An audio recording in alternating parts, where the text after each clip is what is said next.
Hola, bienvenidos. En esta ocasión vamos a presentar algunos textos de geometría analítica y hacer algunos comentarios relativos a estos. Ya he hecho varios videos con este tema como fondo y por supuesto haré más. Y este es uno de los que vienen enseguida, de los que se llaman Historia de la Geometría Analítica o algo así se llamaban en aquel momento.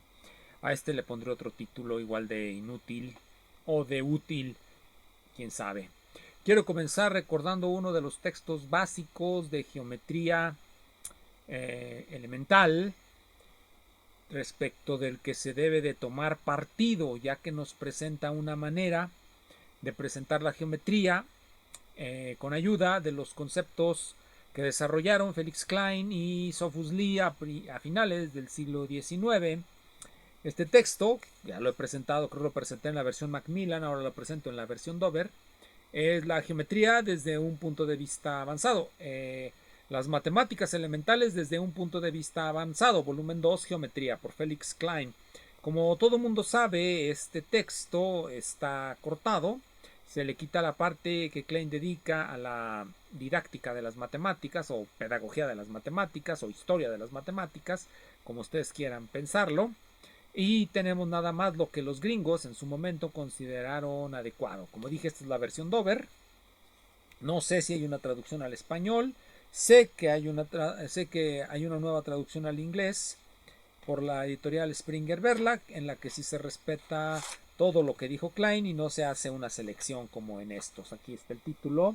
Felix Klein, Elementary Mathematics, desde un punto de vista avanzado. Este es el tomo dedicado a la geometría, traducido por los muy famosos Hedrick y Noble.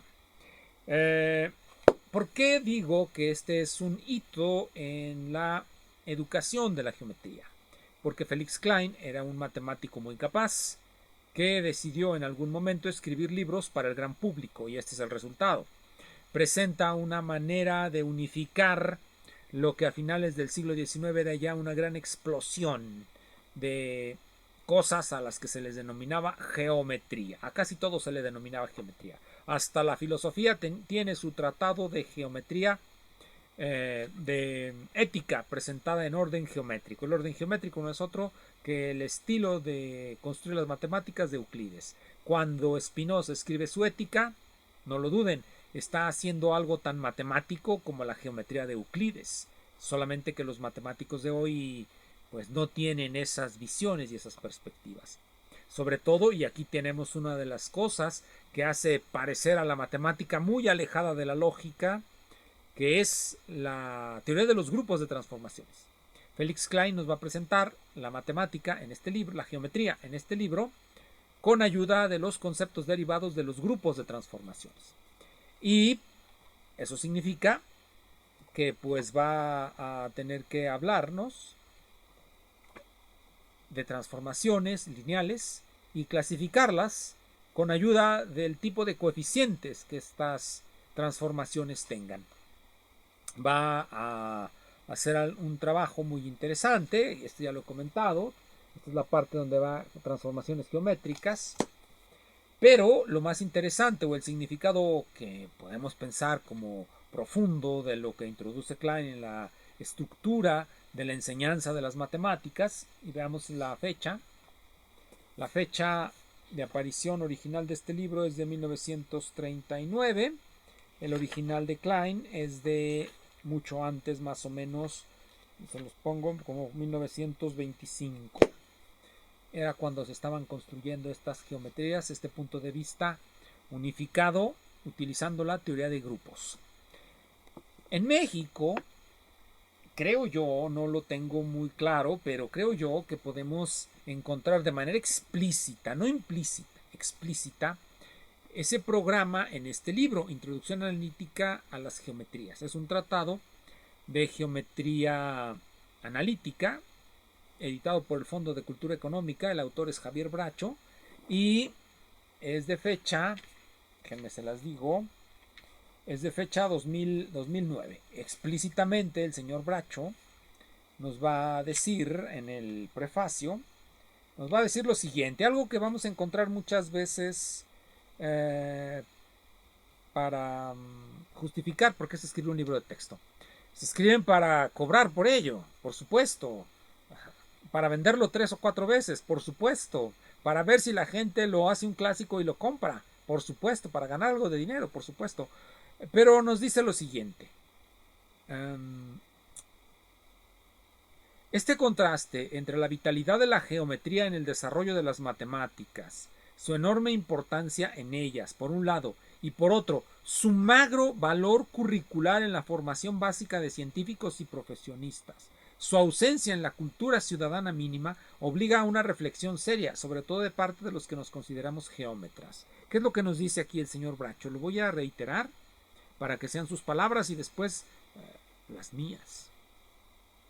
Este contraste entre la vitalidad de la geometría en el desarrollo de las matemáticas, la vitalidad de la geometría en el desarrollo de las matemáticas, nos está hablando del saber erudito. Por un lado, el saber erudito, y por otro, su magro valor curricular. Cuando ya nos habla de su magro valor curricular, nos dice que en el currículum, en la construcción de eso que llamamos el conocimiento enseñable, el conocimiento erudito, el saber erudito y el saber enseñable son dos polos distintos. En el saber enseñable, la geometría ocupa un valor, tiene un valor muy pequeño. Eso es lo que nos va a decir él. Este libro, pretende él, es una manera de hacer una transducción del saber erudito para llevarlo al saber enseñable, que es lo que se supone que debemos hacer todos los profesores, hacer una transducción del saber erudito para llevarlo al aula y en el aula enseñarlo a los estudiantes por el método o métodos didácticos que se nos ocurran. Hasta la idea de no tener un método didáctico constituye una cierta didáctica. Para arañar la superficie de esta discusión, ¿cuál discusión? La discusión que existe entre qué lugar debe tener la geometría en el currículum universitario, porque este libro lo plantea él para la facultad después de la escuela preparatoria. Para arañar la superficie de esta discusión, tengo que recurrir al balance entre las dos grandes tendencias, fuerzas o procesos que desarrollan la ciencia. Se tiene, por un lado, la fuerza creativa o de investigación que la hace avanzar y conquistar nuevo conocimiento. Saber erudito, su producción. Pero además hay un proceso de digestión, destilación o decantación. Transducción, para no poner esas otras palabras. Ni digestión, ni destilación, ni decantación, y mucho menos precipitación. Simple y llanamente transducción del saber erudito en saber enseñable. Eso es.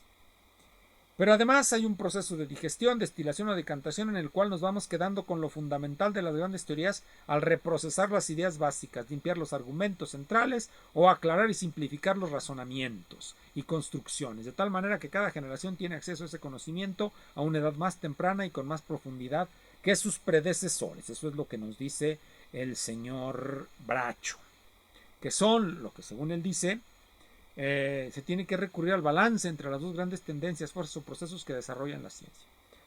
Por un lado, la producción de nuevo conocimiento, por el otro, la manera en cómo el conocimiento que generamos, el saber erudito, lo transformamos en saber enseñable para la escuela, para las grandes masas, para los programas de televisión, para YouTube.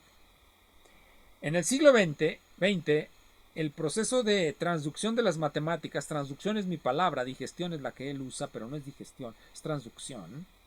En el siglo XX, el proceso de digestión de las matemáticas se centró en sus fundamentos y formalización. Él cree, y tiene razón, que todo lo que es la lógica matemática, todo lo que son la teoría de conjuntos, viene a ser un proceso de transducción de la matemática. Sí, viene a ser un proceso, pero no del saber erudito al saber enseñable, sino que es una discusión entre dos tipos de matemáticas que tiene por fondo la pregunta: ¿qué son las matemáticas? Para los lógicos, las matemáticas son y no pueden ser otra cosa que sus sistemas formales reconstruidos. Esa era la postura hasta más o menos el final del siglo XX. Esa fue la postura. Las matemáticas se deben identificar única y exclusivamente con su reconstrucción lógica, porque es la única rigurosa. Todo lo demás es la matemática informal. Resulta que la única que realmente es creativa es la matemática informal. En el siglo XX, el proceso de digestión de las matemáticas se centró en los fundamentos y formalización. Se creó un lenguaje, un estilo y una notación basados en la teoría de conjuntos, que permeó y cambió a todas las matemáticas desde cómo se presentan a los párvulos hasta cómo se escriben sus artículos de investigación, pecando de simplismo, pero, y valga la redundancia, en aras de simplificar mi argumento, permíteseme ubicar este monumental cambio en el ámbito de lo simbólico. Me aventuro a afirmar entonces que la digestión de la geometría, la transducción de la geometría, quedó rezagada porque la energía intelectual de un siglo no puede desperdigarse demasiado. Él nos dice que precisamente por ese proceso de, vamos a llamarlo, logificación y formalización de las matemáticas, la geometría se rezagó. Pero en los últimos 20 o 30 años del siglo XX se dio un renacimiento. Bien, y este libro es lo que él va, o es lo que va a hacer su contribución a ese renacimiento de la geometría.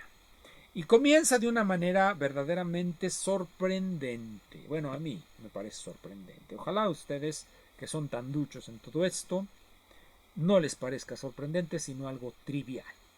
Ustedes recordarán que para construir una asociación entre los puntos espaciales y los números, necesitamos necesariamente un sistema de referencia.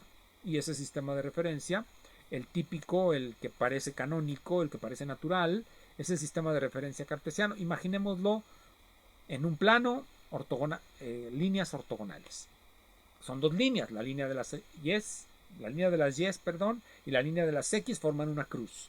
¿Cómo se localizan puntos con esto? Bueno, tenemos el eje de las x y un punto espacial cualquiera. La situación del que nos permite enunciar el quinto postulado. Por este punto exterior al eje de las x pasa una única paralela al eje de las x. Choca con el eje de las y y nos da la coordenada y. Por el eje de las y este punto pasa una única paralela, choca con el eje de las x y nos da un único punto. Eso es lo que nos dice el teorema de Euclides. ¿Por qué creen que las coordenadas en ese sentido, en un sistema de referencia, son únicas? Por el espacio, por la forma del espacio. Si el espacio no fuese euclidiano, como todos ustedes saben, por este punto puede no pasar ninguna. Por lo tanto, no lo podemos llenar de coordenadas en ese espacio y con este método. O bien pueden pasar infinitas paralelas.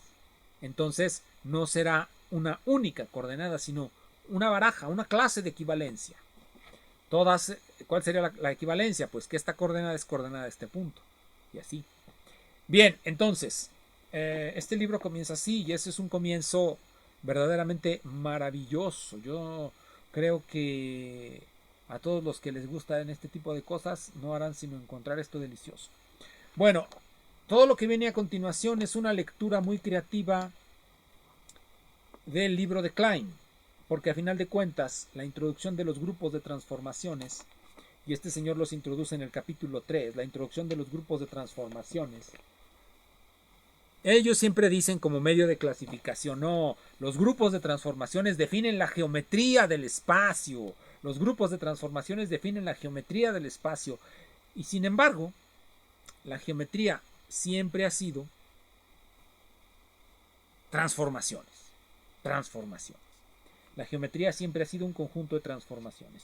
Para alegar sobre esto voy a hablar de dos libros que son concomitantes, contemporáneos, de la teoría de los grupos de transformaciones de Sophus Lee y Felix Klein, pero que no la utilizan. ¿Por qué la geometría analítica viene a ser un pasto que puede arder fácilmente, una pradera que puede arder fácilmente con las llamas de la teoría de grupos? Bueno, vamos a tratar de explicarlo con algunos textos del siglo XIX. Bueno, este es ya del siglo XX. Este es el de Carnot, Geometría Analítica de Carnot, Joseph Carnot se llama el autor. Curso de Geometría Analítica. Curso de Geometría Analítica de Joseph Carnot, y el autor es Joseph Carnot, y es la Geometría Plana, tercera edición de 1880. Tercera edición de 1880, Joseph Carnot. Esta perteneció a un señor llamado Eduardo Prado, desconocido para el mundo, pero autor de un tratado de mecánica analítica y de unas notas para el curso de geometría analítica de María Contreras, me parece. pero creo que no es Contreras, es de Ramírez, de Manuel Ramírez. Eduardo Prado también, como dije, escribió esas notas para el libro de Manuel Ramírez de Geometría Analítica que ya presenté alguna vez, y escribió un tratado de mecánica analítica. Bien, en este texto el autor va a querer poner de relieve, como lo dice aquí en el avertisement, nos va a decir lo siguiente. Esto lo determina todo. Sí les dije que es de 1910, ¿no? Es decir, todavía no aparecía el libro de Klein. 1880, perdón. Este libro es de 1880, sí. 1880. Pero ya desde entonces, mejor todavía, nos dice lo siguiente.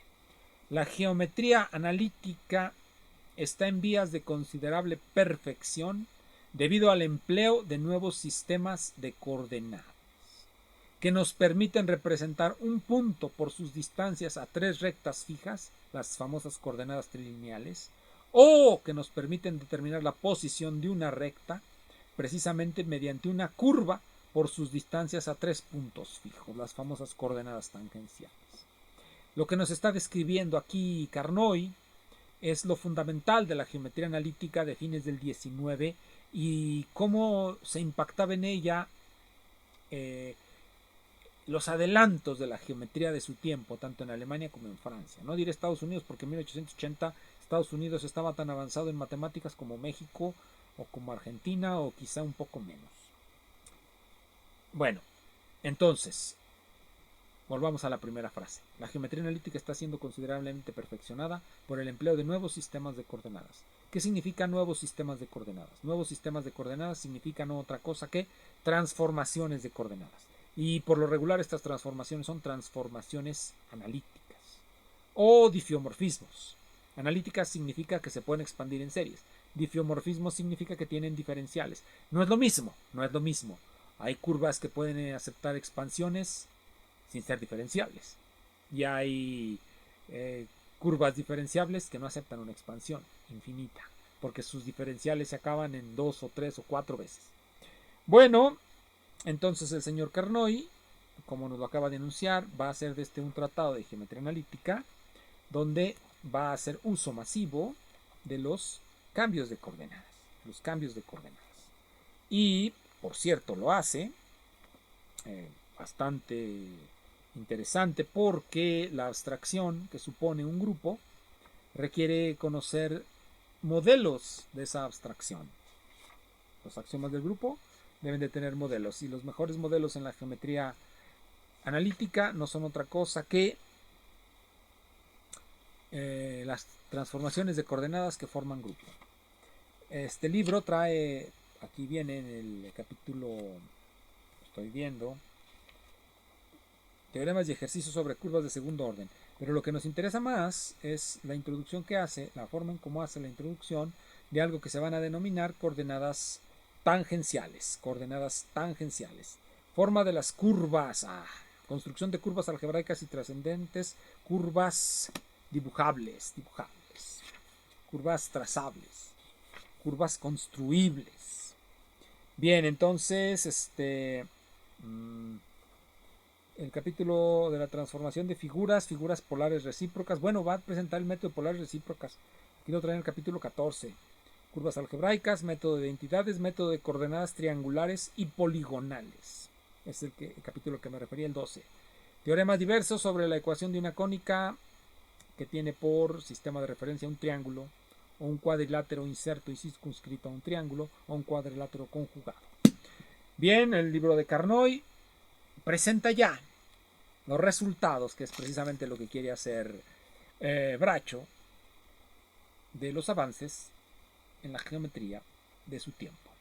Vamos a concluir esta breve charla con otro texto, en este caso es el texto de Papelier, Lecciones sobre las coordenadas tangenciales. Lecciones sobre las coordenadas tangenciales de Papelier. Trae un prólogo de Paul Appel. Y vean el título.